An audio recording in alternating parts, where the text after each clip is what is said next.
Tunafahamu yapo mambo mengi ambayo yalianzishwa ama kuandikwa, lakini ni namna gani yanaendelea kuenziwa ama kuendelea kuishi mpaka hivi sasa. Ni lazima vizazi kwa vizazi viendelee kurithishwa ili kuhakikisha historia hazifutiki. Na hii leo ni siku ya urithi wa kihistoria, ambapo tunaangalia historia mbalimbali ambazo mpaka hii leo zimeendelea kuishi tangu ambapo zilianzishwa mpaka hivi sasa. Faida yake ni ipi? Tupo hapa na Christopher Mhongole ambaye yeye ni kaimu mratibu wa kituo cha urithi wa ukombozi wa bara la Afrika, lakini pia Peter Simon ambaye ni afisa utamaduni mwandamizi kuzungumza kuhusiana na hili. Karibuni sana. Asante sana. Karibuni sana. Tunafuraha kuwa nanyi wana historia mkiwa na mmeshikilia utamaduni wetu kwa ujumla wake. Labda tuanzie kwa tupate tafsiri hasa tunaposikia urithi wa kihistoria. Labda kwa wale ambao wanakuwa au pia mwingine inawezekana amesahau, labda tupate tafsiri yake kwanza. Peter, karibu. Nashukuru mtangazaji. Tunaposema urithi wa kihistoria, ndio kwanza niseme kwamba urithi wa kihistoria ni sehemu ya urithi wa utamaduni, kwa sababu historia yetu ni sehemu ya urithi wetu wa utamaduni wetu. Kwa hiyo tunaposema urithi wa kihistoria ni ule urithi ambao tunarithi kutoka kwa mababu na bibi zetu kwenda kwa kizazi cha sasa. Kwa hiyo huo unaweza ukawa ni sasa, huo urithi kuna namna mbili au aina mbili. Kuna ule unaoshikika, yani kwa kizungu nasema tangible heritage, lakini na ule urithi tunasema urithi wa utamaduni usioshikika, yani intangible cultural heritage. Kwenye huu urithi unaoshikika, nikiangazia sasa na siku hii ya leo, siku ya tarehe 18 mwezi wa 4, kila mwaka inaadhimishwa siku ya kimataifa ya kumbukumbu ya kihistoria, maeneo ya historia duniani kote. Siku hii ilianza lini? Ilianza mwaka tarehe 18 mwezi wa 4 mwaka 1982. Okay. Kwa nini ilianzishwa? Kuunganisha nguvu ya pamoja ya kimataifa katika kulinda urithi wa kihistoria, malikale, maeneo ya kihistoria kwa ajili ya kutunza, kulinda, lakini kurithisha kwa vizazi vinavyokuja. Okay. Kwa hiyo iko hivyo. Sasa tuangalie kwa muktadha wa nchi yetu na Afrika kwa ujumla mpaka hivi sasa, kwa Christopher, kwamba ni mambo gani ambayo yameendelea kurithiwa na kuenziwa mpaka hivi sasa, na kwa sababu imekuwa ikielezwa kwamba yapo baadhi ya mambo ambayo yameendelea kupotea, baadhi ya historia zimeendelea kupotea. Asante. Kwa nchi yetu haipo nyuma. Imeweka kipaumbele sana swala zima la kuhifadhi urithi wa taifa, ambao urithi wa taifa unaweza kusema sio wa kwetu peke yetu, ni urithi ambao ni mali ya watu wote duniani. Kwa hiyo lazima sio kwamba tutaulinda kwa ajili yetu, ni kwa ajili ya watu wote duniani. Na ndio maana hapa Tanzania tuna maeneo kama 7 hivi ambayo yameshaingizwa kama urithi wa dunia. Kama vile mlima Kilimanjaro, mbuga yetu ya Serengeti kule Ngorongoro, kule Zanzibar kule pale Ngome Kongwe pale, na ni sehemu ya urithi wa dunia. Kwa hiyo sisi kama Tanzania tumechukua jitihada nyingi toka tulipopata uhuru kuhakikisha kwamba urithi wetu unatunzwa, unaendelezwa, unalindwa kwa mifumo ya kitaifa, lakini na mifumo ya kimataifa.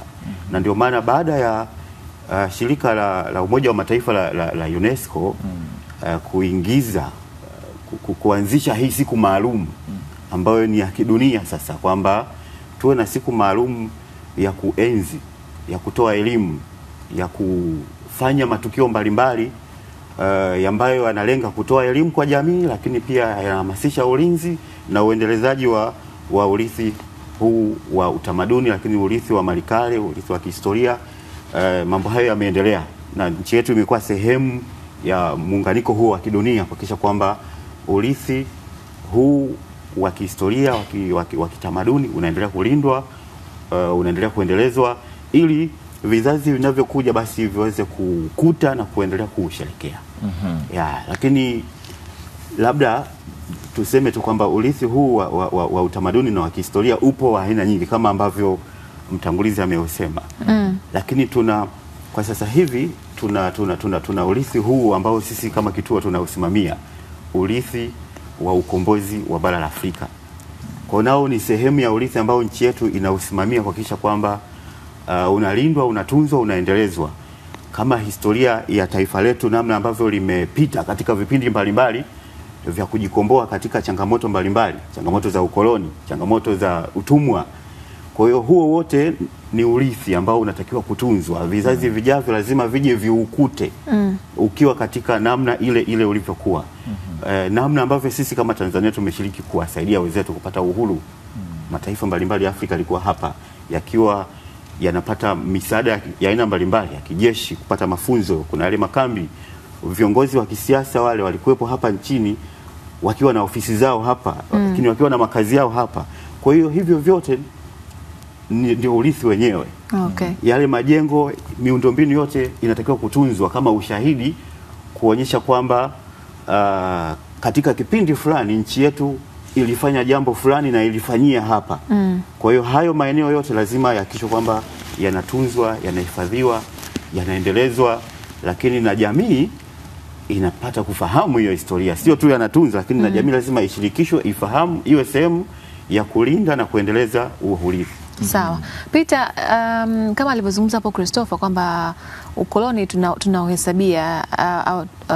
tunauhesabia katika historia yetu, lakini vijana wanaokuwa sasa hivi ni kama vile hawataki kukubaliana na ile hali, wanataka kama vile ufutwe ule ukoloni, yale mambo yasahaulike kabisa. Tunahifadhi vipi historia hiyo ya ukoloni, kwa sababu ni sehemu ya historia ya Tanzania? Kwa hakika ndugu mtangazaji, ni tunaposema historia ya ukoloni pia ni sehemu ya historia yetu. Walitutawala. Lakini katika kutawala kule kuna baadhi ya vitu, kuna majengo yaliyokuwa yanatumika. Tunasema tuseme kwamba ikiwa hujui umetoka wapi na hujui ulipo, sio rahisi kujua utakapokwenda. Kwa hiyo vijana wanatakiwa kujua historia hii, kwamba hata vile vitu ambavyo Magome, maeneo waliokuwa wanafanya biashara za utumwa, maeneo waliokuwa wanafanya vitu mbalimbali katika nchi yetu, ni sehemu ya historia yetu, ili watoto na vizazi vijavyo vijue kumbe nchi hii kulikuwa na ukoloni. Lakini niseme kwa mfano, tukienda katika eneo la kumbukumbu ya vita vya Majimaji kwa mfano, pale wazee wetu kuna minara imejengwa ile midogo inayoonyesha, wazee wameandika pale kwenye mabango. Kwa kweli ukifika pale ukisoma lile bango unajisikia kumbe kulikuwa na hali ngumu. Ndio inakufundisha vijana wa sasa, unakuwa jasiri katika kujua kumbe wazee wetu, mababu zetu walipigania sana nchi yetu. Kwa hiyo historia hiyo ni muhimu sana vizazi hivi vikajua, na ndio maana tunatoa wito kwamba hata wanafunzi wetu waweze kutembelea maeneo yale na kuona pale kuna maelezo mbalimbali yametolewa. Wanasema sisi zamu yetu imeisha, zamu inayokuja ni ya nani? Ya kizazi cha sasa. Kinatakiwa kujue kupigania nchi, kupigania utamaduni wetu, kupigania urithi wetu, ili tuwe na ujasiri tunapokwenda mbele katika kuendelea. Kwa hiyo lazima ujue kwanza historia yako, umetoka wapi, uko wapi na unakwenda wapi. Lakini ili kujua lazima ujue tumetoka wapi. Ndio maana leo unaweza kushangaa sana kuona kijana wa Kitanzania anasema ni bora ningezaliwa Ulaya lakini kuwa mbwa, lakini sio mtu Afrika. Hiyo ni nini? Dosari kubwa sana imetokana na hafahamu historia yetu. Nchi hii sasa iko katika mahali pazuri kuliko tulikotoka, lakini je, anafahamu? Hafahamu. Ndio maana anatamani awe mnyama lakini awe Ulaya, lakini sio binadamu kuwa Afrika. Ni kutokana na kwamba hajui historia yake. Kwa hiyo kuna umuhimu mkubwa sana wa vijana. Anafahamu lakini anaipuuzia. Sasa haithamini. Kwa kuwa nyinyi ni wanahistoria wazuri, hapa vitu ambavyo tumevigusia vingi ni ambavyo vinaonekana, vinaweza kuelezeka. Kuna hii hoja ya uzalendo. Nafikiri inapaswa pia kuwa sehemu ya historia, kurithi. Inaelezwa kwamba wazee wetu huko nyuma walikuwa ni wazalendo haswa. Lakini miaka hivi karibuni inaonekana kama kidogo kuna kundi kubwa la watu ambao inatajwa kutokuwa wazalendo. Wengi wanaangalia maslahi yao. Wapi ambapo pengine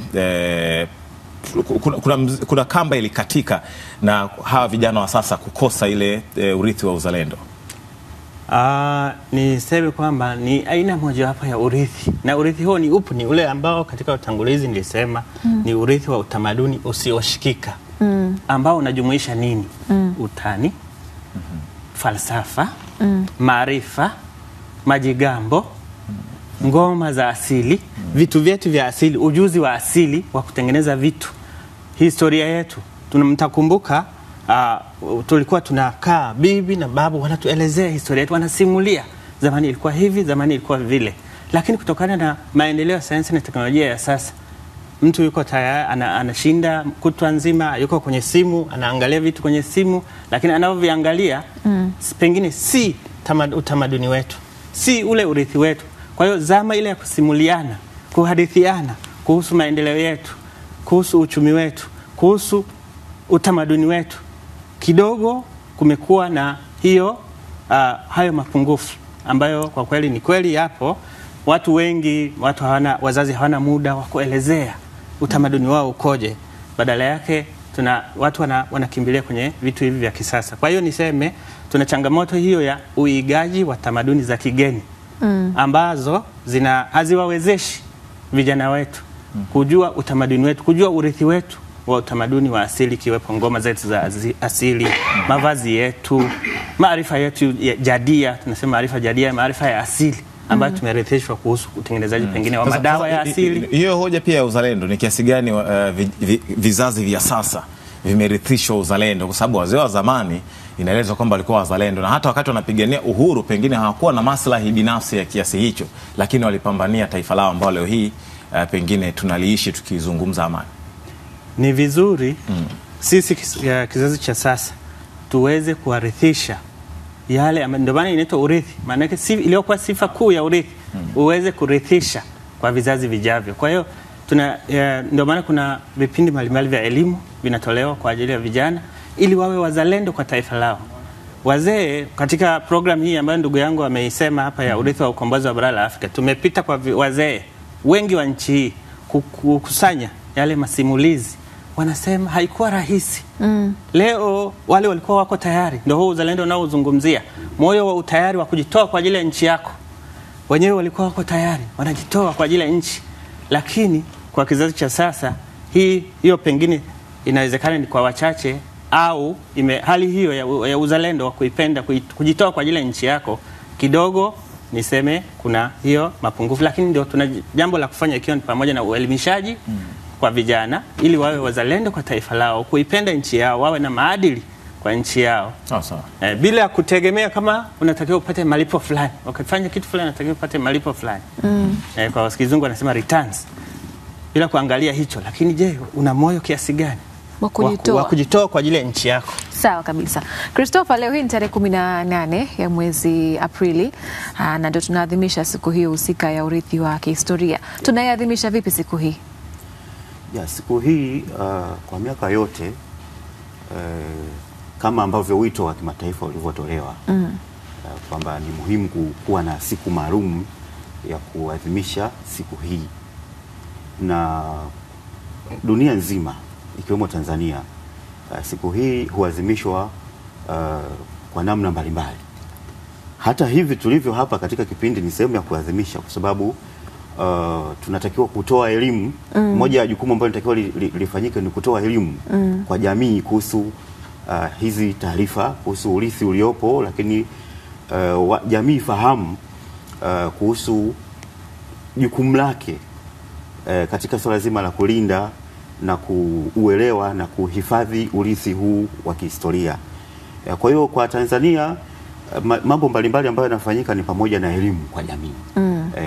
Na wizara mbalimbali kama vile Wizara ya Maliasili na Utalii wana shughuli mbalimbali za kuadhimisha siku hii. Leo hii? Yes, leo hii.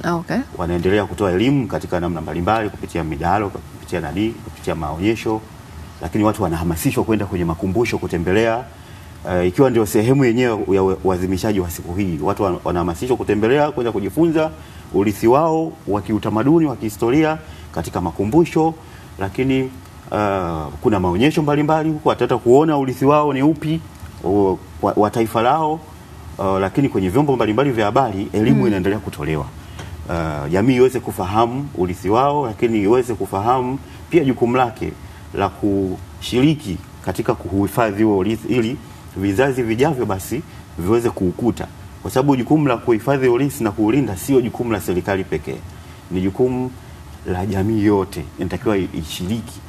Unapoona jengo la kihistoria lina changamoto fulani, jamii yenyewe, sio tu serikali niseme bwana jengo mbona nataka kuna nini, jamii yenyewe sema jamani, kwa jengo letu lipo katika hali hii, hata kupaza sauti ili wenye dhamana ya kulifanyia nani waweze kuchukua hatua. Lakini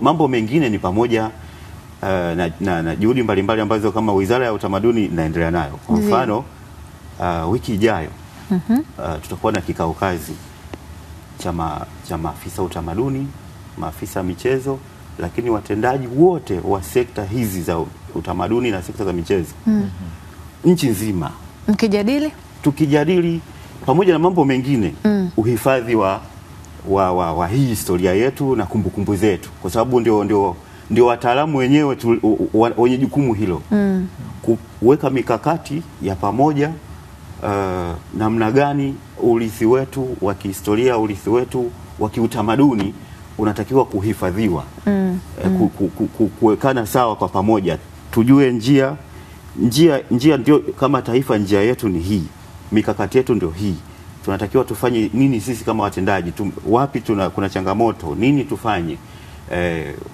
kwa muda mfupi, lakini kwa muda mrefu. Kwa watendaji wote wa sekta hizi, wa halmashauri, wa manispaa, wa mikoa, taasisi zote za sekta ya utamaduni na michezo na sanaa, tutakutana Dar es Salaam kuanzia tarehe 22 mpaka tarehe 25 katika ukumbi wa Mwalimu Nyerere pale.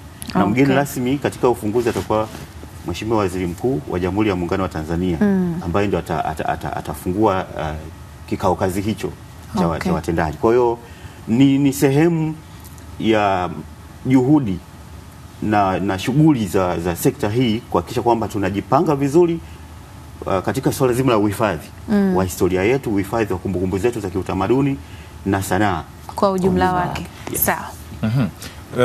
Leo ndo maadhimisho yenyewe, si ndio? Yes. Watu wanashiriki vipi pengine?